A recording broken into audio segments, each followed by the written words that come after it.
नमस्कार, स्वागत है आप सभी का। राजस्थान का करंट अफेयर्स हम पढ़ रहे थे, जिसमें जनवरी से लेकर सितंबर तक का हमारा कंटेंट समाप्त हो चुका है। इसमें केवल विविध महत्वपूर्ण तथ्य नाम से अब हम पढ़ रहे हैं, यानी कि छोटी मोटी कोई भी जो जानकारियां छूट गई हैं, जो किसी खास चैप्टर में नहीं समाहित हो पाई हैं, उनको अब यहाँ इस टॉपिक के अंदर हम पढ़ रहे हैं, जिसका एक पार्ट कल समाप्त हुआ।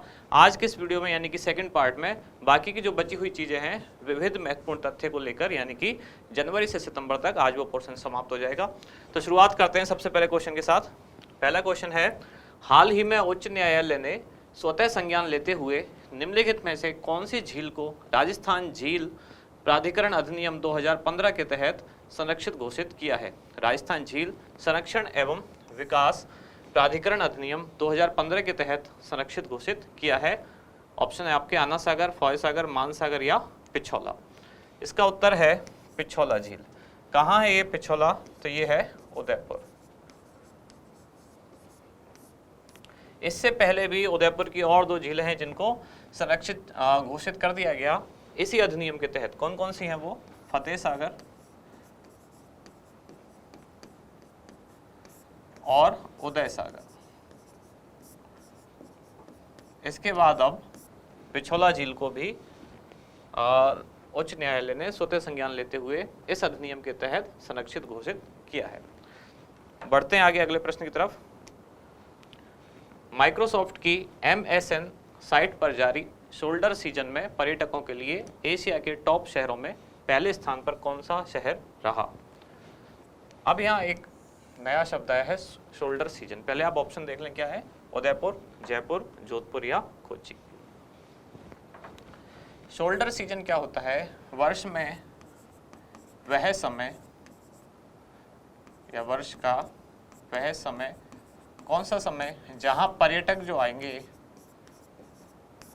मतलब ना तो बहुत अधिक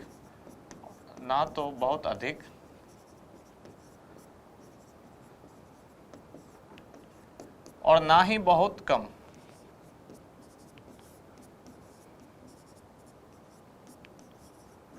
इस तरह का सीजन या इस तरह का टाइम जहां पर्यटकों की संख्या साल में, वर्ष में वो दौर जहाँ पर्यटकों की संख्या ना तो बहुत ज़्यादा होती, ना तो अपने पीक पर होती है, ना ही न्यूनतम होती है, यानी कि एक एवरेज संख्या बनी रहती है।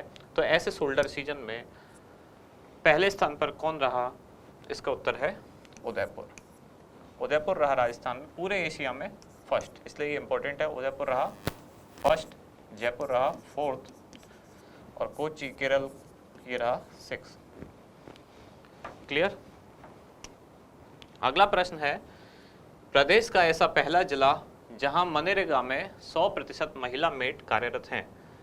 उदयपुर, कोटा, भीलवाड़ा या राजसमंद।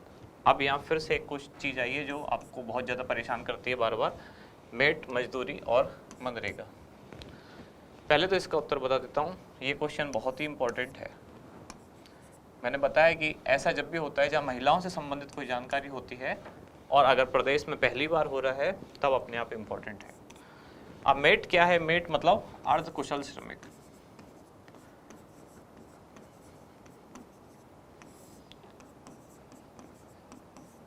इनकी मजदूरी को लेकर आप परेशान हुए थे एक बार पहले, और एक बार आज मैं दोबारा आपको परेशान कर देता हूँ। परेशान किस लिए हुए थे कि मनरेगा में मेट की मजदूरी क्या है, एक, और दूसरा राजस्थान सरकार द्वारा जो न्यूनतम मजदूरी है वो क्या है? अर्धकुशल श्रमिकों की। तो जो मनरेगा मेट की न्यूनतम मजदूरी है ये अब राज्य सरकार ने बढ़ाकर कितनी कर दी? 235 से बढ़ाकर कर दी 240 रुपये, यानी इसमें कितनी बढ़ोतरी कर दी गई? 5 रुपये की। और राज्य सरकार द्वारा जो निर्धारित न्यूनतम मजदूरी है, 4 तरह की कैटेगरी हैं, चारों में बढ़ाई गई है। कौन कौन सी 4 कैटेगरी हैं? एक तो अर्धकुशल यहाँ लिख ही रहा है, वापस चारों लिख देता हूँ मैं। राज्य सरकार द्वारा जो न्यूनतम मजदूरी है,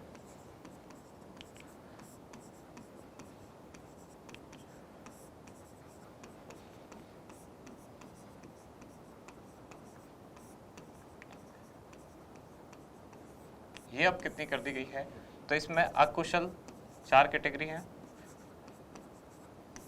अर्धकुशल, कुशल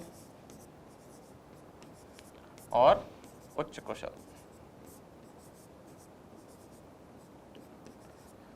तो जो अर्धकुशल है इसकी अब कर दी गई 259 रुपये, अर्धकुशल अकुशल की 259, अर्धकुशल की 271, कुशल की 283 और उच्च कुशल की 333।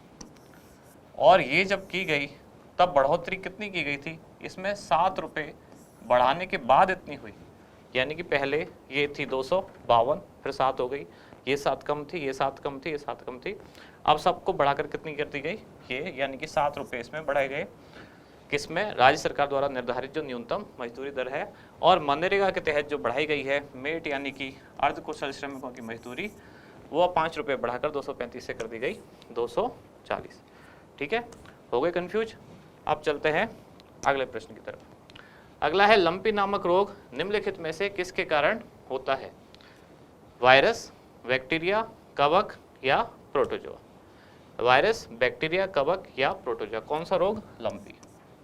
लंपी को वैसे तो एक बार हमने पहले पढ़ा है, डिटेल में भी पढ़ा था एक क्वेश्चन में, यहाँ देख लेते हैं। तो तब मैंने बताया था लंपी वायरस के कारण होता है। अगर क्वेश्चन सिंपल पूछा गया तो साधारणतः यही पूछ लिया जाता है कि रोग वायरस से है या बैक्टीरिया से है या किससे है, तो ये वायरस के कारण होता है। कौन सा वायरस होता है, Capri pox, Capri pox virus के द्वारा ये रोग होता है। ये कैसा वायरस है, तो ये DS-DNA, double stranded DNA। Double stranded क्या होता है, इसका मतलब 2 स्ट्रैंड यानी कि 2 धागे होते हैं DNA के।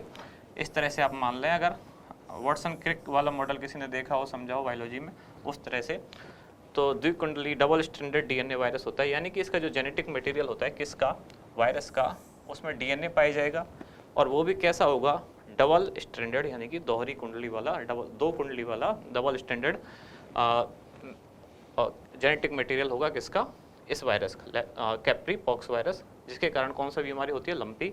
और लंपी कैसा रोग है, शरीर के कौन से अंग को प्रभावित करता है, ये एक स्किन डिजीज है, इसलिए इसका पूरा नाम भी शॉर्ट में क्या लिखते हैं, LSD, यानी कि लंपी स्किन डिजीज इसको कहा जाता है। कहाँ से आया था ये, तो सबसे पहले अफ्रीका का एक देश था, जाम्बिया था नहीं बल्कि अभी भी है, अफ्रीका का देश जाम्बिया, जाम्बिया से होते हुए पहुंचा मिडिल ईस्ट यानी कि मध्य पूर्व, मध्य पूर्व से होता हुआ पहुंचा ये पाकिस्तान, पाकिस्तान के बाद पहुंचा कहाँ, गुजरात, और गुजरात के बाद आया कहाँ, राजस्थान।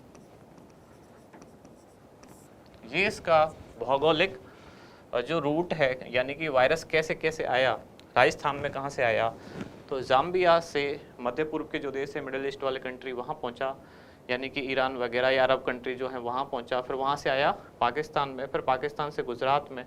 तो भारत में इसने कहाँ से प्रवेश किया, भारत में सबसे पहले आया था गुजरात में, और गुजरात के बाद आया राजस्थान में। इस तरह से ये वायरस फैलता गया, यानी कि किधर से किधर, तो पश्चिम से पूर्व की ओर।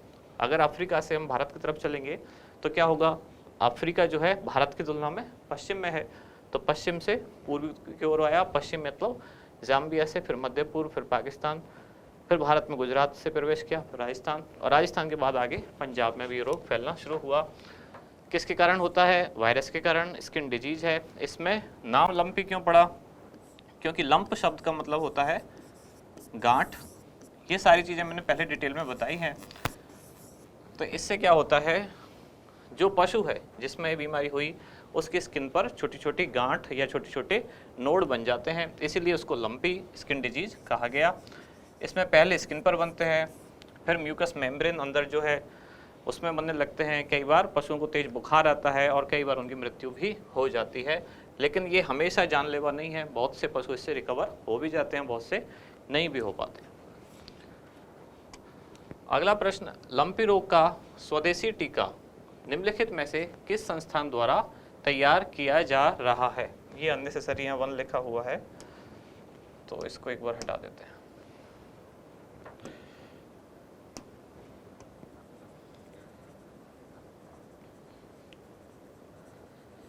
किस संस्थान द्वारा तैयार किया जा रहा है? ऑप्शन है आपके AIIMS Delhi, ICAR, Bharat biotech और सीरम इंस्टीट्यूट ऑफ इंडिया। क्या? लंपी रोग का स्वदेशी टीका। पहले तो इस टीके का नाम क्या है? इसका नाम है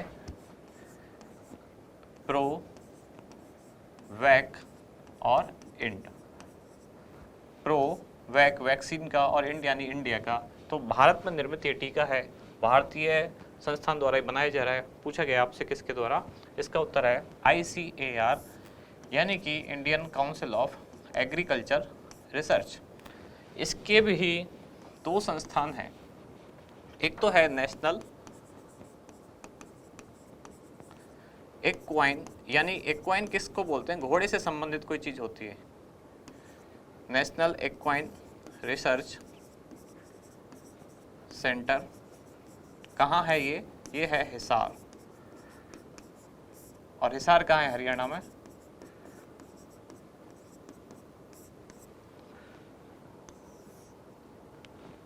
एक तो है नेशनल एक्वाइन रिसर्च सेंटर और इसके साथ दूसरा जो है वो है नेशनल, शॉर्ट में लिख देता हूं मैं, veterinary research centre. Veterinary science research centre ये कहाँ है? इज्जत नगर, उत्तर प्रदेश। इन दोनों के सहयोग से बनाया जा रहा है और ये जो दोनों संस्थान है इसी के अंडर में काम करते हैं। ICAR यानी कि Indian council of agriculture research. कौन कौन से दो संस्थान? ये दोनों, एक तो जो नेशनल एक्वाइन रिसर्च सेंटर है, दूसरा नेशनल वेटनरी साइंस या वेटनरी रिसर्च सेंटर है, इज्जत नगर UP बरेली के पास है, ये हिसार हरियाणा में है। ये दोनों इसी के सहयोगी संस्थान हैं, सब्सिडरी कह सकते हैं। इनके साथ मिलकर बनाया जा रहा है, यानी कि टीका किसके द्वारा बनाया जा रहा है? ICAR Indian council of agriculture research. और टीके का नाम क्या है? Provoke end. ये भारतीय टीका है, स्वदेशी टीका है। दो और नाम लिखे हुए हैं यहाँ, भारत बायोटेक और सीरम इंस्टीट्यूट ऑफ इंडिया। ये नाम किस लिए इंपॉर्टेंट है? ये कोविड के टाइम पर बहुत इंपॉर्टेंट थे। इसके द्वारा कौन सा टीका बनाया गया? कोवैक्सीन।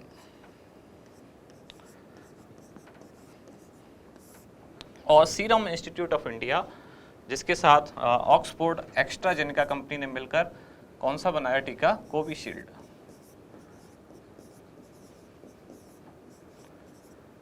यही दो टीके लगाए गए थे कोरोना के टाइम। शुरुआत की गई थी सबसे पहले कोविशील्ड से, फिर कोवैक्सीन भी लगना शुरू हो गया। कोवैक्सीन बनाया भारत बायोटेक कंपनी ने और सीरम इंस्टीट्यूट ऑफ इंडिया ने बनाया कोविशील्ड। ठीक है, आगे बढ़ते हैं अगले प्रश्न की तरफ। निम्नलिखित में से कौन सा जिला चिकित्सा एवं स्वास्थ्य विभाग की रैंकिंग में परिवार कल्याण के क्षेत्र में प्रथम रहा, जिसे विश्व जनसंख्या दिवस के अवसर पर पुरस्कृत किया गया? आप ये क्वेश्चन देखें एक बार।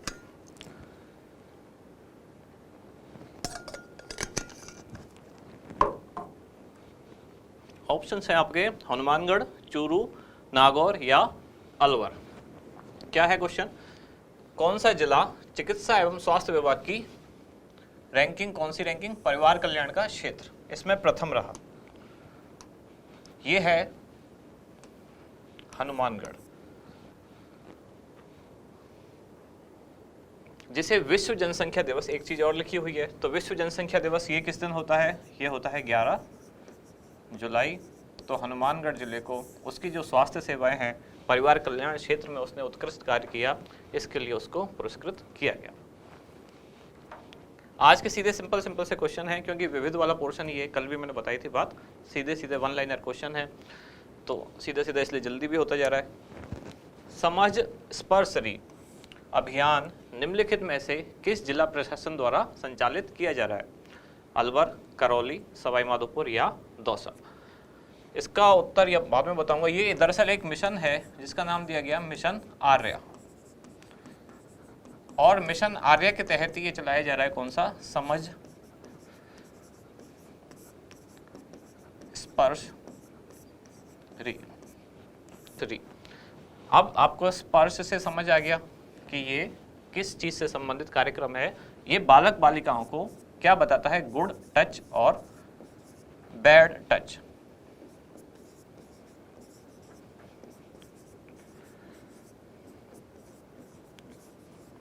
यानी बच्चों को यौन शोषण के प्रति सतर्क करने के लिए अभियान चलाया गया। ये आपको पता है, ये हमारी सामाजिक समस्या है। बच्चों का यौन शोषण सबसे ज़्यादा उनके जान पहचान वाले जो लोग हैं उनके द्वारा ही होता है।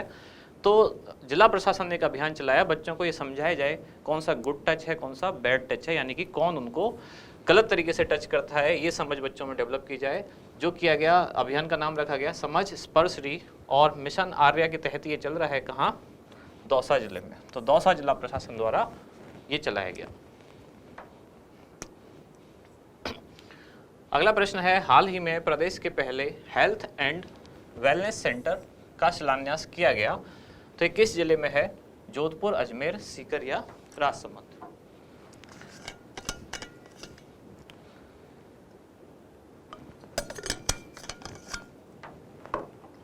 इसका उत्तर है राजसमंद।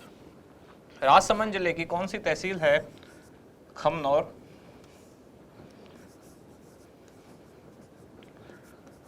और खमनौर तहसील का गांव है बिल्ली की भागल। यहाँ मुख्यमंत्री द्वारा 12 जून, शायद डेट है 12 जून 2022 को प्रदेश के पहले हेल्थ एंड वेलनेस सेंटर का शिलान्यास किया गया। इसको लेकर शायद किसी ने मुझसे एक बार कमेंट में भी पूछा था। अब वो क्या क्वेश्चन पूछा था वो मैं ठीक से याद नहीं कर पा रहा हूँ। तो अगर आप वो जिन्होंने पूछा था वो अभी ये वीडियो देख रहे हैं तो मुझसे एक बार वापस वो क्वेश्चन पूछें। आपने इससे रिलेटेड कुछ पूछा था, वेलनेस सेंटर या हेल्थ सेंटर का कोई क्वेश्चन था? अगर किसी और को भी पता हो तो मुझे बताएं ताकि हम वापस देखें वो क्या क्वेश्चन था।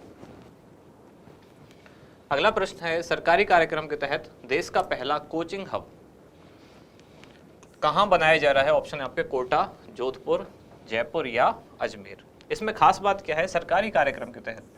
ऐसे तो कोचिंग हब कोटा में है, यानी कि पूरे देश की बात करें सबसे ज़्यादा कोचिंग सेंटर कोटा में है, लेकिन वो सरकार ने डेवलप नहीं किए हैं। सरकार द्वारा जो बनाया जा रहा है वो है जयपुर, और जयपुर के कहाँ? प्रतापनगर। यहाँ सरकार द्वारा ही बिल्डिंग बनाई जा रही है और कोचिंग संस्थानों को वो अलॉट की जाएंगी, जो कहाँ होगा? प्रतापनगर, जयपुर। ये लास्ट क्वेश्चन आज की क्लास का, आप एक बार पढ़ें।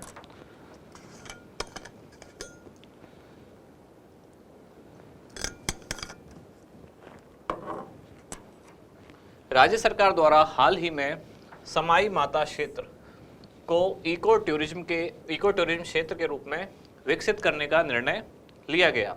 यह किस जिले में अवस्थित है? कौन सा? समाई माता क्षेत्र। ये है बांसवाड़ा। समाई माता क्षेत्र को इको टूरिज्म के रूप में विकसित करने के लिए 2 करोड़ रुपए बजट भी आवंटित किया गया है। इसके साथ ही यहाँ लवकुश वाटिकाएं भी बनाई जाएंगी। ये वाटिकाएं क्या हैं? ये पर्यावरण संरक्षण के प्रति बच्चों को जागरूक करने के लिए इन वाटिकाओं में क्या किया जाएगा? वृक्षारोपण। ठीक है, तो ये तो समाप्त हुई आज के क्वेश्चन की क्लास, और कल भी हमने विविध वाली चीज़ें काफ़ी पढ़ी थी। तो कल और आज मिला के अब हमारा जनवरी से सितंबर तक का जो भी विविध वाला पोर्शन था वो समाप्त हुआ। अब एक बार कल की क्लास रिवाइज कर लेते हैं, क्या क्या चीज़ें थी कल। पहला क्वेश्चन था कि आपराधिक प्रकरणों के सटीक व त्वरित अनुसंधान हेतु निम्नलिखित में से कौन से शहर में फिंगरप्रिंट लैब की स्थापना हेतु मुख्यमंत्री द्वारा मंजूरी प्रदान की गई है? इसमें है जयपुर, जोधपुर, उदयपुर और कोटा। चारों ही, इन चारों के जो मेडिकल कॉलेज थे वहाँ फिंगरप्रिंट लैब स्थापना हेतु मंजूरी प्रदान की गई है। आज़ादी के अमृत महोत्सव के तहत राज्य सरकार द्वारा ऑस्कर अवार्ड विजयी फिल्म गांधी का सिनेमाघरों में निःशुल्क प्रदर्शन किया गया। इस फिल्म के निर्देशक कौन हैं? तो इसके निर्देशक थे रिचर्ड एटनबरो। इन तीनों विभाग द्वारा सम्मिलित रूप से प्रदर्शन किया गया। राज्य की कला व संस्कृति को प्रस्तुत करने वाला अंतर्राष्ट्रीय स्तर का राजस्थान हेरिटेज संग्रहालय निम्नलिखित में से कौन से स्थान पर बनाया जाएगा? तो ये जयपुर के पुराना जो विधानसभा भवन है वहाँ जलेब चौक पर स्थित है पुराना विधानसभा भवन, और पुराना विधानसभा भवन का SMS जो टाउन हॉल है वहाँ ये बनाया जाएगा। अखिल भारतीय सांस्कृतिक संघ पुणे द्वारा दुबई में आयोजित कल्चरल एंड परफॉर्मिंग आर्ट के 10वें ओलंपियाड में कथक नृत्य में निम्नलिखित में से किसने स्वर्ण पदक जीता? तो इसका उत्तर है तनिष्का श्रीवास्तव, जो जयपुर की हैं। रक्षा जैन जो ANM है, इन्होंने प्रथम स्थान, यानी कि पूरे देश में प्रथम रही, किसमें? PPIUCD लगाने में, यानी कि पोस्टपार्टम इंट्रायूटेराइन कॉन्ट्रासेप्टिव डिवाइस, जो कि गर्भ निरोधक एक डिवाइस होती है, उसको लगाने में पूरे देश में प्रथम रही है। गौरांशी शर्मा खिलाड़ी हैं बैडमिंटन की, डेफ ओलंपिक की खिलाड़ी हैं, यानी कि बैडमिंटन ये खेलती हैं, जो मूक बधिर प्रतियोगिता होती है उसमें, जिसमें कि 24वें डेफ ओलंपिक जो कहाँ हुए थे, ब्राज़ील में, उसमें इन्होंने स्वर्ण जीता। और तरुषी राय बनी मिस राजस्थान 2022। अगला क्वेश्चन एक बार पढ़ें आप।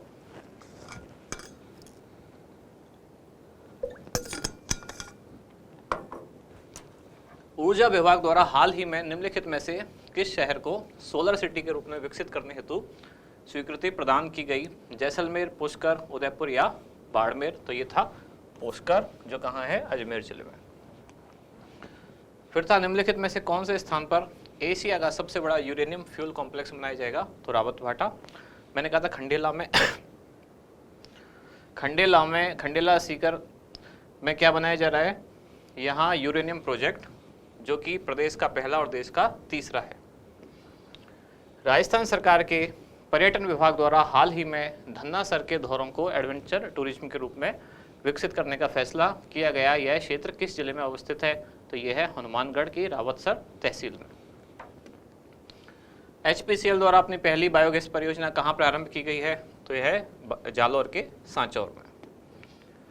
वीव वॉक का संबंध किससे है? तो बुनाई, WEAVE, जिसका मतलब होता है बुनाई या जो टेक्सटाइल जो काम होता है उससे संबंधित ये शब्द है, जिसका मतलब क्या है, ये कार्यक्रम किससे संबंधित है? बुनाई से। जयपुर में इसका दूसरा संस्करण आयोजित किया गया 10 सितंबर को, जिसमें 50 से ज़्यादा बुनकरों ने भाग लिया।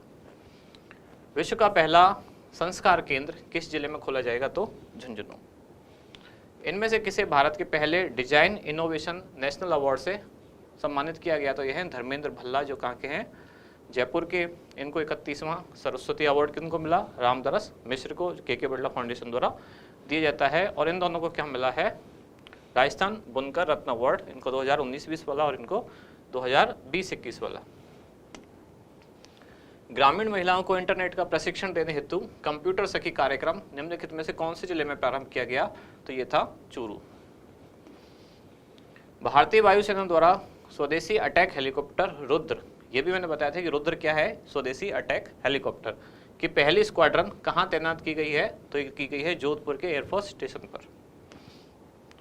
फिर है 10वें राजस्थान फिल्म फेस्टिवल में राजस्थान सिनेमा श्रेणी का बेस्ट फिल्म का पुरस्कार किस फिल्म को प्राप्त हुआ? तो ये प्राप्त हुआ था शंखनाद, जिसके निर्देशक हैं संतोष क्रांति मिश्रा। वॉशिंग मशीन को ये शॉर्ट फिल्म है, जिसके निर्देशक हैं आनंद सिंह चौहान। और 14वें जयपुर इंटरनेशनल फिल्म फेस्टिवल में इसको सर्वश्रेष्ठ शॉर्ट फिल्म का अवार्ड मिला। बाकी ये दोनों पुस्तकें हैं, इनको साहित्य अकेडमी का, बाल साहित्य अकेडमी का पुरस्कार मिला माछल्य आंसू को, और युवा साहित्य अकेडमी पुरस्कार मिला किसको? एनान को। इन दोनों को हमने डिटेल में डिस्कस किया था। केंद्रीय पर्यावरण, वन व जलवायु परिवर्तन मंत्रालय, भारतीय वन्यजीव संस्थान देहरादून तथा राजस्थान सरकार द्वारा गुणावरण संरक्षण क्षेत्र कहाँ स्थापित किया जाएगा? तो इन तीनों के द्वारा सम्मिलित रूप से कहाँ किया जाएगा? ये 12। तो इसके साथ ही समाप्त हो गई हमारी ये क्लास भी, जिसमें अब हमने जनवरी से सितंबर सारी चीज़ें समाप्त कर ली, विविध वाला पोर्शन भी समाप्त हो गया। अब इसमें क्या रह गया? एक है वन स्थिति रिपोर्ट,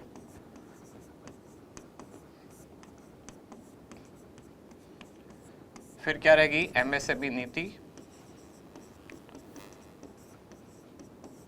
और तीसरी एक चीज रह गई हस्तशिल्प नीति।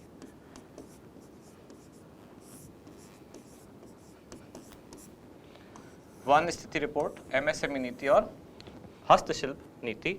अब इनको पढ़ेंगे हम अगली क्लास में। अगर एक ही क्लास में तीनों कंप्लीट हो पाए, यानी क्वेश्चन इतने बन पाए कि एक ही क्लास में काम हो जाता है, तो एक में ही कर लेंगे, और अगर ज़रूरत पड़ी तो एक से ज़्यादा क्लास भी कर लेंगे। बाकी आप लोग इस चीज़ के लिए परेशान ना हो कि सर पहले वन स्थिति करा दो, पहले MSME करा दो, या क्योंकि मैं आप लोगों के कमेंट्स देख रहा हूँ, क्योंकि इसमें कोई फ़र्क तो पड़ता नहीं है। अगर पहले क्वेश्चन तो सब बराबर है, ऐसा तो है नहीं। अगर आपसे वन स्थिति रिपोर्ट वाला एग्जाम आप देने गए और आपको वन स्थिति रिपोर्ट वाला क्वेश्चन पूछा गया, तो ऐसा तो है नहीं उसके अलग से 10 नंबर मिलेंगे। और अगर जनरल सा लंपी के बारे में पूछ लिया जो हमने आज पढ़ा, तो ऐसा तो है नहीं उसके 2 ही देंगे। ऊपर सभी लिखा होता है, सभी प्रश्न समान अंक के हैं। उसका मतलब क्या है? उसका मतलब यही है, पहले कोई भी पढ़ लो उससे कोई फ़र्क नहीं पड़ता। तो इस चीज़ को लेके आप थोड़ी सी मतलब इन चीज़ों को लेके इतना परेशान ना हो कि सर पहले ये करा दो, पहले वो करा दो, उससे कोई फ़र्क नहीं पड़ना है। एग्जाम में सारे प्रश्न बराबर अंक के हैं। लंपी से पूछा तब भी उतने नंबर मिलेंगे, एमएसएमई से पूछा तब भी उतने नंबर मिलेंगे, और अगर वन स्थिति रिपोर्ट से पूछा तब भी उतने नंबर मिलेंगे। तो विविध का मैंने पहले इसलिए रखा था कि एक साथ जो पुराना जितना भी बचा हुआ पेंडिंग काम है समाप्त हो जाए। अब केवल 3 नीतियाँ हैं, तो हम इजीली उनको कल से कंप्लीट करेंगे। और आप लोगों ने कल मुझे बहुत सारी वेल विशेष दी कि मेरी खांसी ठीक हो जाए, तो आज मैंने पूरी कोशिश की कि एक बार भी बीच में ना खांसूं। फिर भी एक बार मेरे को बीच में खांसी आई गई, जैसा कि आप देख रहे थे। बार बार मैं बीच में पानी भी पी रहा था। चलिए, आप सबको बहुत बहुत धन्यवाद। आप मिलते हैं कल अगली क्लास में। धन्यवाद।